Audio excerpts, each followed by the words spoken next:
Jai Shri Mataji. Good morning to everyone. Let us all bow down to Shri Mataji, raise our Mother Kundalini and put Bandhan.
Shri Ganesh Mantra.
Let us now listen to Shri Mataji's speech.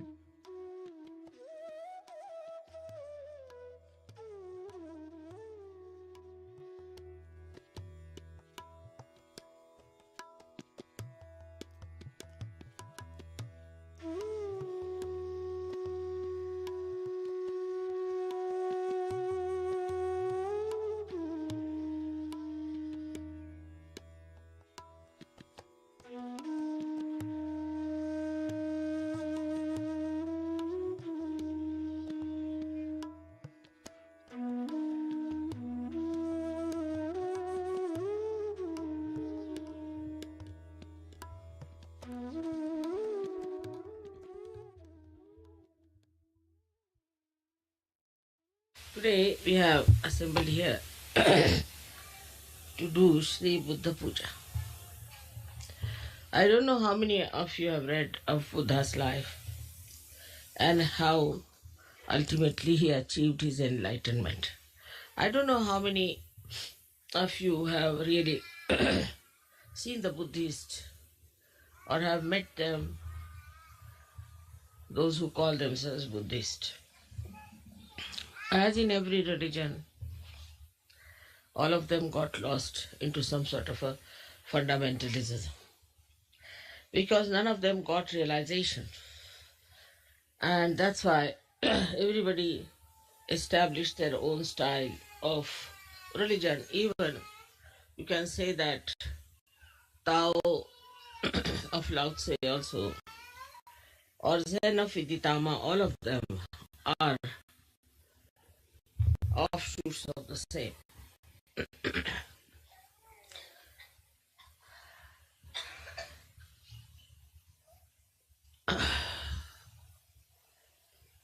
You have to see how he first felt that one has to seek something beyond life. Once we are very much satisfied with whatever we have, because he was a king's son, he had a very nice wife, he had a son, and naturally anybody in that position would be quite satisfied. But he saw a very sick man one day, he saw a beggar, and also he saw a dead man, and everybody crying for that dead person. He couldn't understand how this misery has come, and what is the need to have this misery. So he gave up his family, he gave up his luxuries of life, everything he gave up and went in search of the truth, as many of you have done.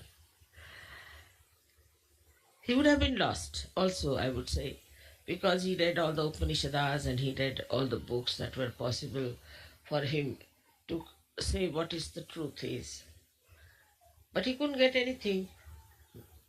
He took a complete sannyasa in the sense, as far as the food is concerned, as far as entertainment is concerned, everything he gave up. And ultimately he was lying under a banyan tree, and suddenly the Adishakti gave him realization, because he was so true and was one of the one marked for a special place in the Virata. He had to achieve that. Of course, I need not tell you about his previous lives. Perhaps in so many of my lectures I have already talked about it. What was his previous life and how he achieved his own enlightenment about himself. But what we have to see from his life is that he discovered and he found out that want is the reason, the desire is the reason of all the miseries. But he didn't know what was the real want, what was the pure want, what was the pure desire.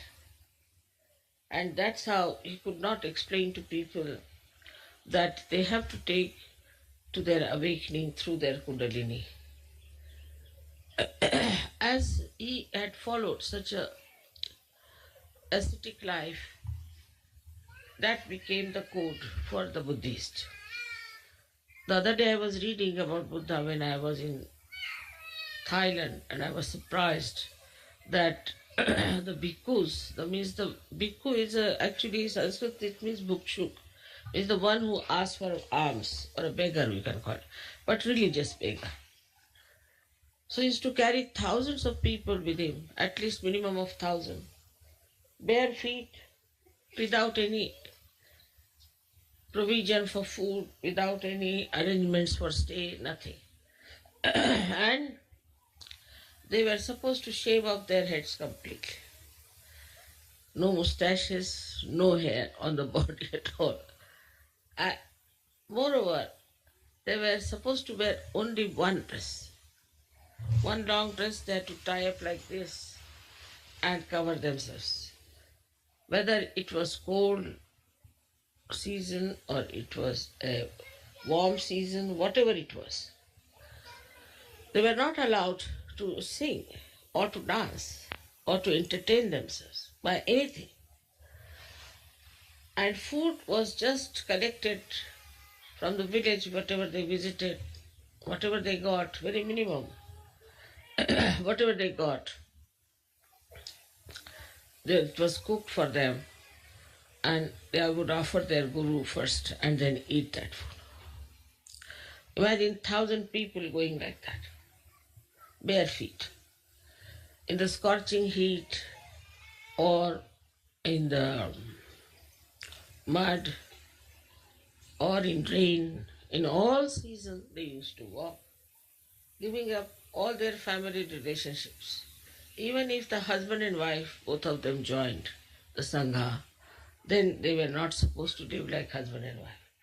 So to give up all other physical wants, mental wants, emotional wants, was the way they tried to follow because he said the bond creates it. But if you see the Buddhists, they do all these things. You'll be amazed, even if he's a king, he does that.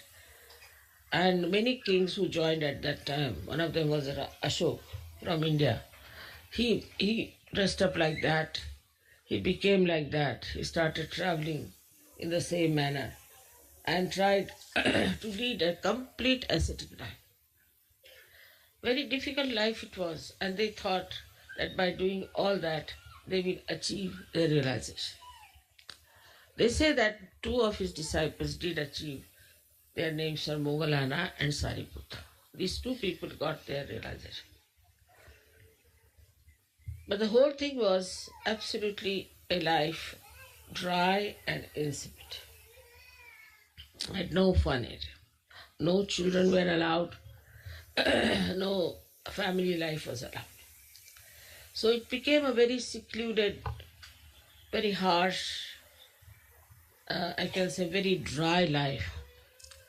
Though it was called as a Sangha, means the collectivity.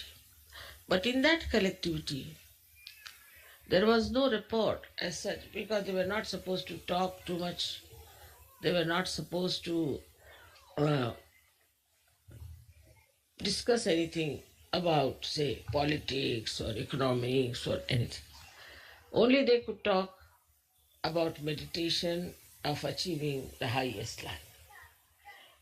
So you can imagine what sort of life they had to lead to become enlightened. And that idea continued in so many religions.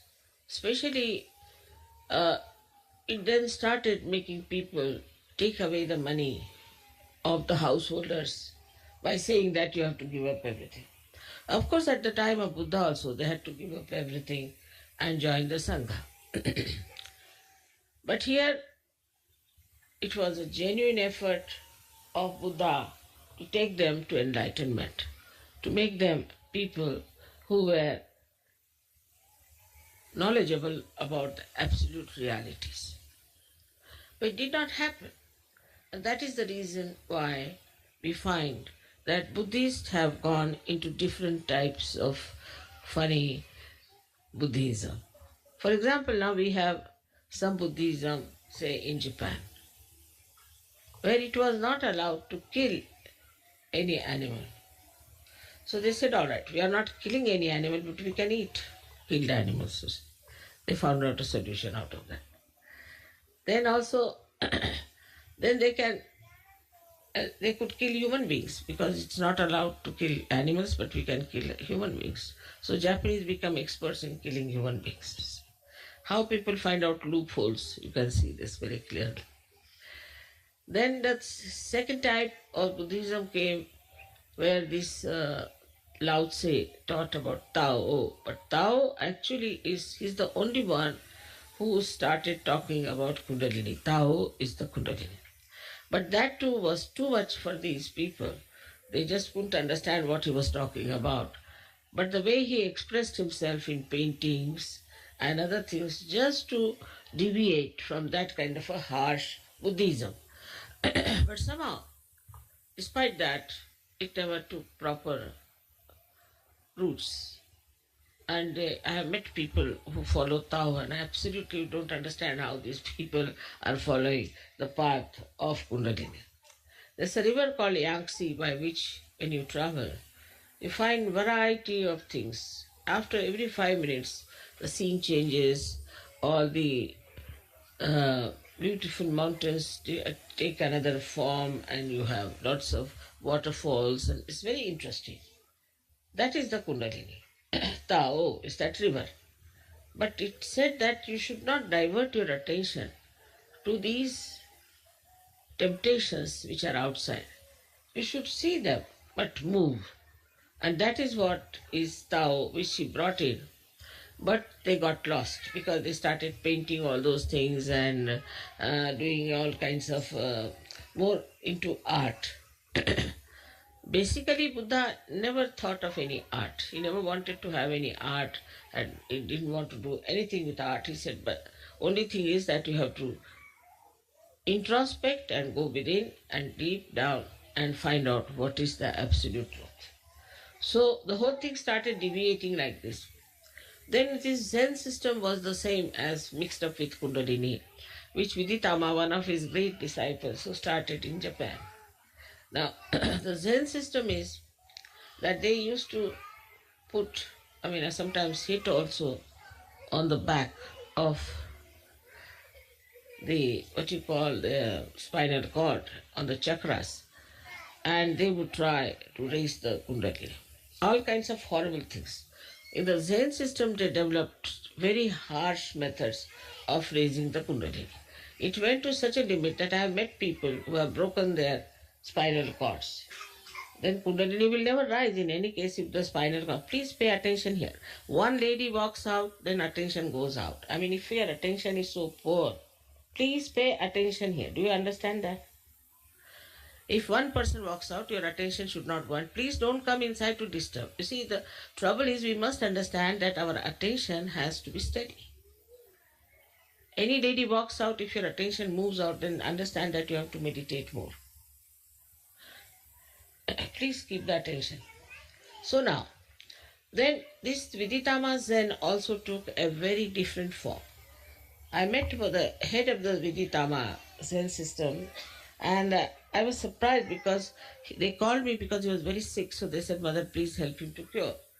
But I found he was not at all a realized soul and did not know a word about Kundalini. So I said, "How are you the head? How is it that you have become the head when you do not know the meaning of Kundalini?" So he said, "What is Kundalini?" He couldn't understand anything. I said, "What is Zen?"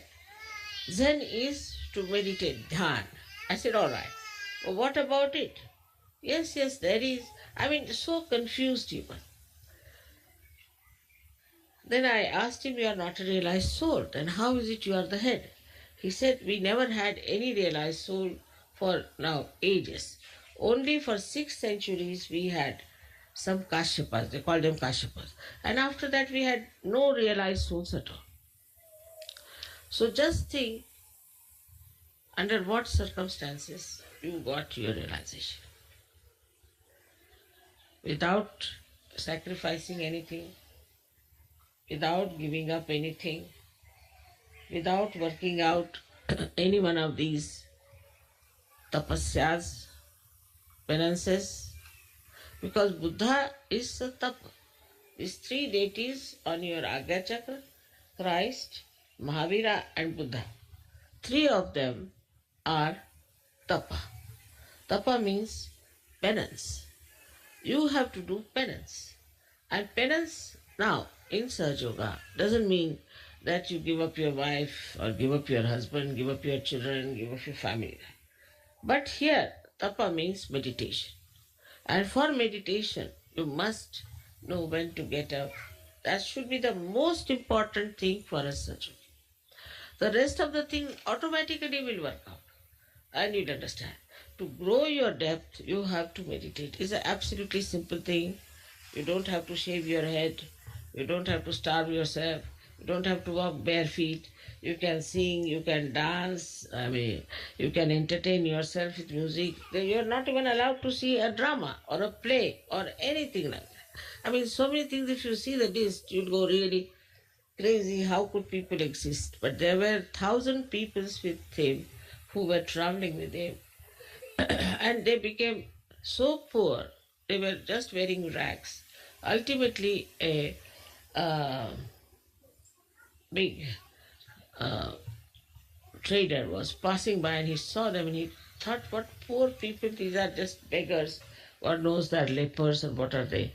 And he had a great feeding for them and he gave them some food to eat and everything. And still he did not know that it was Tathagata, means it was Buddha who was going. So the Buddha's main thing, Buddha itself means Bodh, from Bodh. And the Bodh means to know the reality on your central nervous system is the Bodh. You all have become now Buddhas without giving up anything, because whatever he gave up was all nonsense. It was a myth. If it was a myth, what's the use of giving up the myth? What does it matter if you listen to music? What does it matter if you dance? It doesn't matter at all. But these ideas went so deep into these people that you really feel such pity and such compassion that look at them, where are they getting lost? They don't eat their food, they have their food only once in a while and they are starving. They look like really worse than TB patients. But while you people look like really roses, beautifully, all of you are enjoying life and everything is there. But still, one has to know that we have to have that principle of Buddha within ourselves. And what is that principle of Buddha? Is that we have to do tapa. Tapa doesn't mean I don't say you starve yourself. But also, if you have too much interest in food, it's better to take too little fasting. I never said that you should not enjoy music. Never, no question. You should. But then you should enjoy music which is for your emancipation, for your awakening, for your ascent. I don't say don't do, because yourself now you are Buddha. Buddha was not to be told anything. He told everyone, but he was not to be told. In the same way, I don't have to tell you. It is only you have to understand. But sometimes we are really bound by so many conditionings that I find very difficult for people to understand what is the spirit. Spirit is boundless. It is a free expression of God's love. So when it comes to the free expression of God's love, the compassion, the love, then one has to understand, do we do that or not? Even now there are many conditionings which are still working in us. For example, some of you are like this, that I belong to this nationality, to that nationality, I am this, I am that. We are very proud of that. We cannot mix up with other people. We are too high for the other people, or something like that. You are now become a universal being. So how can you have these stupid limitations which are mythical again? So one must see, introspect and find out if we are having, what's the matter with her? Take her away. Also with your children you must see, very important how they behave. If they are aggressive or how they behave is very important, because they are also Buddhas, they are also realized souls, but they have certain conditionings in them and they are behaving according to those conditionings. Now, as it is, you can see there is light within us. What happens? That we start seeing what's wrong with us and we just drop it out. But even when you see that, if you cannot drop it out, then must know that you need more of power. Then you must learn how to raise your Kundalini, how to be connected with the divine power all the time, so that you are in thoughtless awareness and that you grow within yourself in a depth. I find the conditioning that is very much lurking still is my and mine in Sri Lanka jokes. Like before this, what I had heard about, say, English or all Western people, because I'm talking to the Western people here, that they didn't care for their family, their wives, their children. Every third day they were divorcing, or fourth day they are running off with some other husbands or something like that. Now I find they stick like glue. Wife becomes very important, husband becomes very important, my house becomes very important, my children become very important. And first they were not interested in children, now they are sticking on to children like as if with some glue. It's impossible for them to tell that, see, children belong to the Sangha, to the collective. You don't think this is your child. Once you start thinking like that, then you are limiting yourself and getting into problems. The country-wise also, the problems are reducing very much, I should say. Also, we don't like to be racist. I know people hate those who are racist. They want racialism to go away. As in India, I've seen Sajogis want all the caste system must go away. Because these are self-destructive. So we start seeing in ourselves what is self-destructive. What will destroy me? Then what will destroy my family? Then what will destroy my country? And what will destroy the whole world? All these ventures which are just the opposite of your constructive life, you start seeing, you see your derailment, you see you are going towards destruction, and you can stop it. And that is very important, only possible if you try to introspect yourself and meditate and see, have I got this quality? Some of them are very proud of their certain temperaments. Like, I'm like this, what to do, mother, I'm like this. No more. Now all your beautiful qualities have been awakened by your Kundalini. Shows that nothing was dead, nothing was finished. They were all there intact. And when the Kundalini started rising, she just awakened all those beautiful qualities. Apart from that, in the Guru Puja, I'll tell you what all has happened. Of course, you must have seen in Sastar Puja, I told you about yourself, that what you have achieved, you have no idea as to what powers you have got. But in Guru Puja, I'll definitely tell you what is the thing that is Sahaja Yoga. It's one of the most precious thing that a human being should have known long time back. It is not only talking about God. It is not only saying there's divinity within you, but the effectiveness of that. So you don't need any science. You have any problem, all right, give a bandhan, finished. So simple. If you want anything, just give a bandhan, it's finished. You want to give realization, you raise that. That's Kundalini is raised. Everything that you can do with science, you can do with such. We are also computers. Sometimes I say something, say, Mother, how do you know? So I am a computer, no doubt. But you all are computers. Only thing you have to develop your depth. Now you are on the right lines. So we don't need this science which can destroy all of us. Everything can be done through Sajo. And this is what I'll explain to you in Guru Puja, how you become so capable. So please have self-esteem. You must have self-esteem and understand that you are a Sajo. First and foremost, you are a Sajo. And as Sajogi, you have to achieve that state where you become absolutely capable of doing whatever science can do, whatever anybody could do. This is the real Siddhi, means you become an embodiment of all the powers.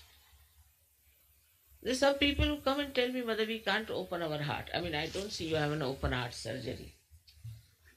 But to open my heart means just see what's wrong with you. Can't you feel compassion? But I've seen people having an open heart for a dog or for a cat, but they don't have open heart for their children sometimes. Now, how can you not have an open heart in Sahaja Yoga? That's the first place where the spirit exists and it emits its light. And when it emits its light, that's the first place where you see the life of a person who is full of love. So how can it be there is this problem that I can't open my heart? This must be coming because you have only ego but no self-esteem. So Buddha is the one who is the killer of ego. He is the killer of ego. He is, as you have seen it, he is moving on your Pingala Nadi and comes and then settles down on this side, the left side. He is the one who is the controller of our ego, and how he has tried to compensate this right side. First of all, you must have seen the laughing Buddha. He's very fat, and a person whose right side is very thin. He's never laughing, never smiles even. Even if you tickle, he may not. So, they have shown Buddha as a person. He'll have many children sitting on his stomach all over his body and everywhere, and he'll be laughing. So, just see how they have shown the compensation of Buddha, the one who is the controller of our right side. So, how he controls our right side, just laughs out of it.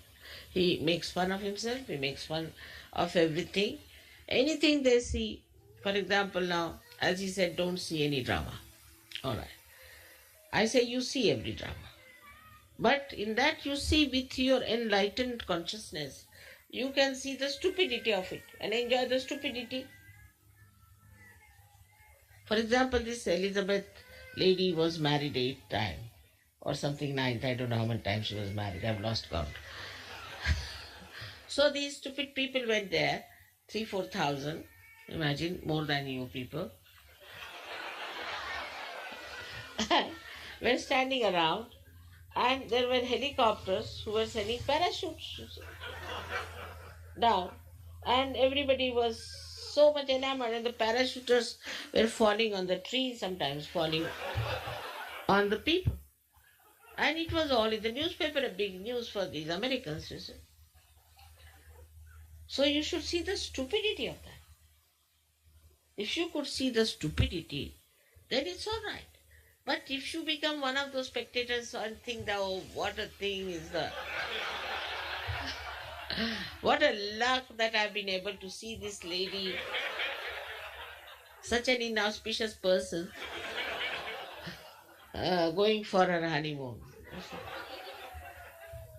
Then, you see, anything you see. Now say, I went to Rio and they showed me the way they are having carnival. My God, I felt like vomiting. It's so repulsive. So, how you react to things depends on your attention. Buddha Chitta means the one which is enlightened attention. How you react. Of course, if it is something divine, then you have a rapt attention. Absolutely. You won't put your attention here. To you, it does not matter whatever may happen in the whole world. A complete attention on that.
Mahamantras.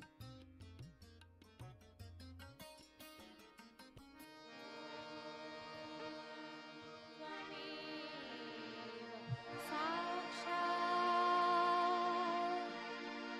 Shri Mahalakshmi Mahasaraswati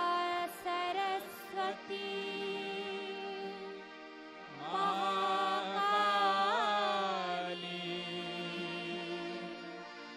त्रिगुणात्मिका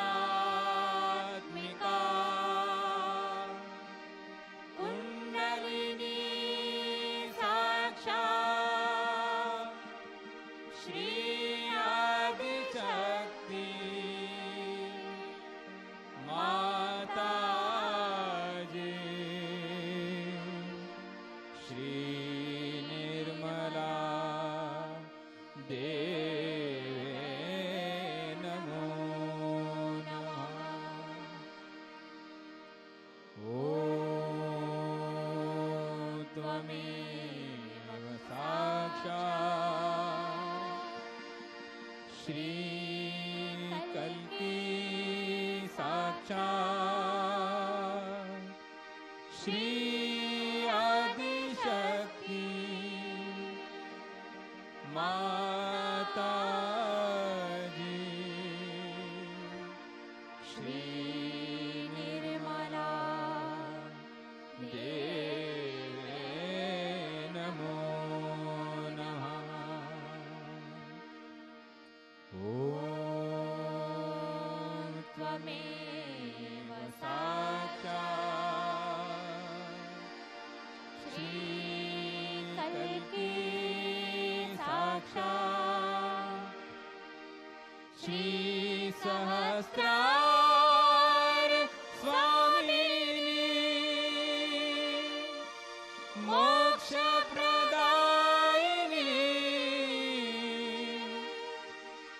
Mataji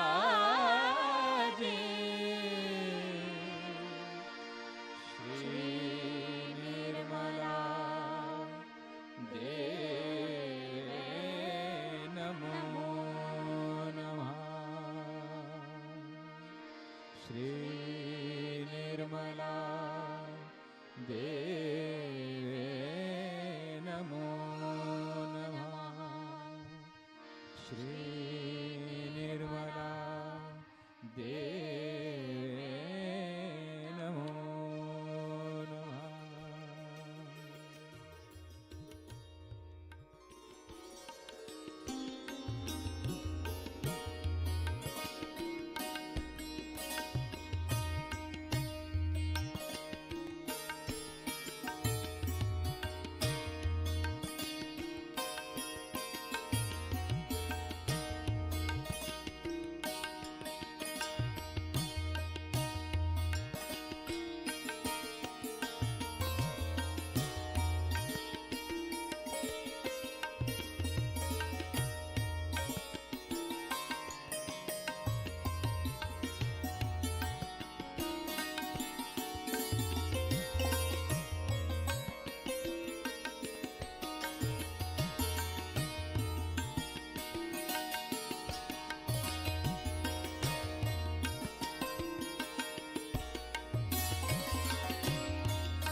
Shri Mataji, we thank you for this beautiful morning meditation.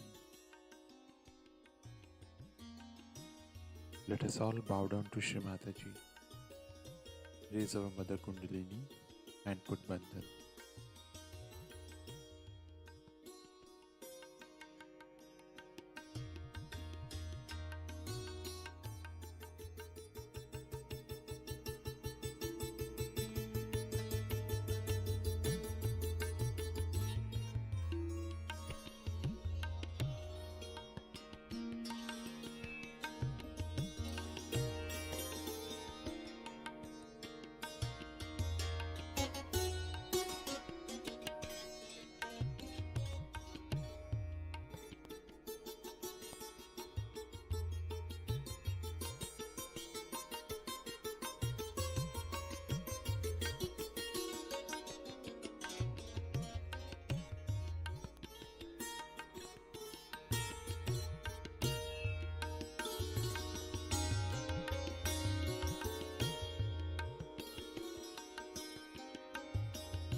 Wish you all a blessed Shri Buddha Jayanti.